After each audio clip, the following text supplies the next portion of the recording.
O paano? Dito na ako ah. Akit pa kasi ako ng ligaw kay Mama Angel eh. Wow! Ang galing!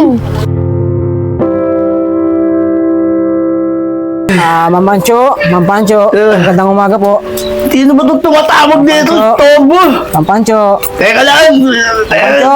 Tobo naman! Ma'am Pancho. Ma'am Pancho, Oh, sandali lang! Ma'am Pancho. Tobo naman to!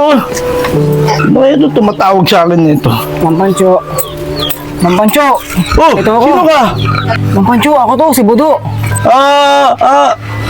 Ikaw si Budo? Anong nangyari sa'yo? Ma'am Pancho, wala naman pong nangyari sa akin. Naging normal lang ako. Oo nga. Ano nangyari sa'yo? Bakit kung magsalita ka, dire-diretso na? Mahabang kwento po, kaya wag niyo na po alamin. Diyan po ba si Ma'am Angel? Nais ko pong manligaw sa kanya. Budo, wala siya ngayon dito. May pinuntahan lang. Ayun na pala si Angel. Oh, Budo, di ba sabi ko sa'yo, huwag ka nang pupunta rito? Kasi, papahama ka lang nang dahil sa akin. Nasasaktan ka nang dahil sa akin. Kaya umalis ka na dito. Hindi na siguro mangyayari, Ma'am Angel. Kasi kaya ko na ipagtanggol ang sarili ko. Budo, ikaw ba yan? Bakit hindi ka na utulutan magsalita? Mahabang paliwanagan, Ma'am Angel eh. Pero ang mahalaga, hindi na ako yung dating Budo na nakilala mo. Yung laging inaapi at inaasar ang mga bata. At laging mahina. Pero Budo, nag-aalala pa rin ako sa'yo eh. Baka saktan ka na Ricardo. Hindi na mangyayari yun, Angel. Dahil ako na, si Budo, na may espadang patpat.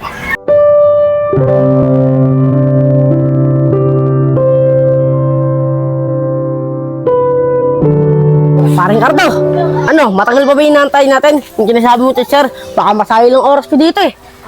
Aring Lando, mainipin pala tong bata mo eh. Relax ka lang. Parating ngayon. Relax ka lang. Akong bahala sa'yo, di masasayang araw mo. Dito dadaan yun. Champi, buti na lang talaga nakita kita. Kundi, magkakating class ka na naman. Nasaan ba mga magulang mo nang makausap natin? Tara. Ma'am, baka pwede natin pag-usapan to. Huwag niyo ako sumbong. Aregrain ko na lang to. May tarambakan pa naman ako dito eh. Ano ka ba naman, Champi? Ang dami mong nalalaman. Tara na at makausap natin yung mga magulang mo. Paring Cardo, ito na nga namin sabi yung teacher, magkasamang bata. Sabi nga dyan. Tama, siya na nga yun. Relax lang ka dyan ha. Hi, Ma'am Angel. Kamusta? O Cardo, ikaw na naman. Sinabi ko na, di ba? Ayaw kita makita. Kaya pwede ba, lubayan mo na ako? Kasi nakita ko na yung totoong ugali. Ma'am naman, kaya ako lang naman nagawa yun dahil sa laki ng pag-ibig ko sa'yo. Dahil ayaw ko na may humahad lang sa akin. Parang naman oh, parang sinasabdahan mo ata eh. Ngayon pa nga dyan, may kausap ako eh. Ma'am Angel, Hindi na. Hindi na ako naniniwala sa'yo. Dahil kahit walang kalaban-laban, pinapatulan mo. Kaya tigil mo na ang panliligaw sa akin. Dahil kahit kailan, di kita magugustuhan. malabo ka palang kausap, Ma'am Angel eh. Lahat ng panunuyo at paliligaw ko sa'yo, ginawa ko na eh. Tapos ganyan lang sasabihin mo sa akin. Kung di rin pala kita madadaan sa santong dasalan, dadaanin na lang tayo sa santong paspasan. Mamada! Hawakan nyo! Bitawan niyo ako! Bitawan niyo ako! Ay! Tumabi ka bata! Ako! Bitawan niyo! Ay! Tulang! Tulang! Tulang! bitawan niyo yan! Ay! Teacher ko! Ah! Parang Cardo, si Gudo. Gusto makakin ng sakit ng katawan naman ulit oh. Budo! Huwag ka nang makialam rito. Hindi ka ba nadala? Gusto mo bang masaktan uli? Oo nga, Budo! Huwag ka na makailam. Humingi ka na ng tulong. Baka masaktan ka lang uli. O Budo, narinig mo naman siguro sinabi ni Ma'am Angel. Sige na, huwag ka nang makialam rito. Ma'am Angel, di ba sinabi ko sa inyo? Hindi na ako yung dating Budo, lalampa-lampa at walang laban at mahina. Ngayon, malakas na ako at kaya ko nang ipagtanggol ang sarili ko, pati na rin ikaw at pati na rin yung mga nayapi. Oo nga, parang si Budo yan. Kasi yung Budong kilala natin, uutal-utal. Oo nga eh. Pero hindi, siya pa rin yung Budo, nalalampa-lampa.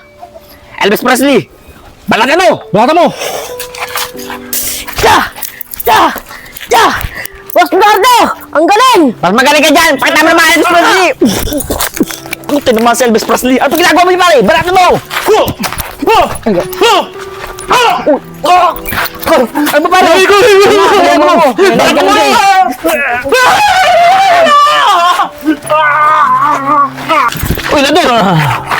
puso! Gumising na, lumaba ka pa! Parang kaldo, di ko na kaya. Ako po. Hira naman. Siguro po, kaya mo na yan. Sigado na lang yan, nag-iisa na lang yan, ha?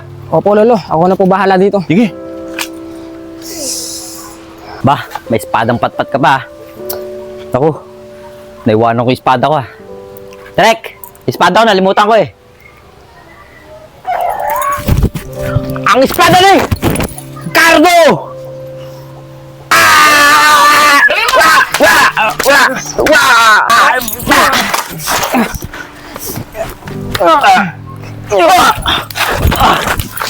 Yeah! Tumagal na. Hindi matatapos ang buhay mo. Kita mo, pat-pat lang yan, oh. Ito ang tatapos sa'yo. Oh! Yay! Ang galing mo, Boss Budo. Tara, Boss Cardo. Yan na. Di natin kasi budo. Yan, buti nga sa inyo yan. Budo, pagpasyensya mo na ako Dahil di ako naniwala. Na nagbago ka na. Di rin ako naniwala sa kakayahan mo. Ma'am, di paano ngayon yan? Ngayong di na ako bulol-bulol at malakas na ako. Pasado na ba ako para manligaw? Di ko masasagot yung Budo. Sabi kasi ni Direk, sa season 2 na lang daw malalaman kung papayag ako manligaw ka. Ha? May season 2 pa pala? May season 2 pa? Direk, may season 2 pa pala. Guys, abangan nyo, ha.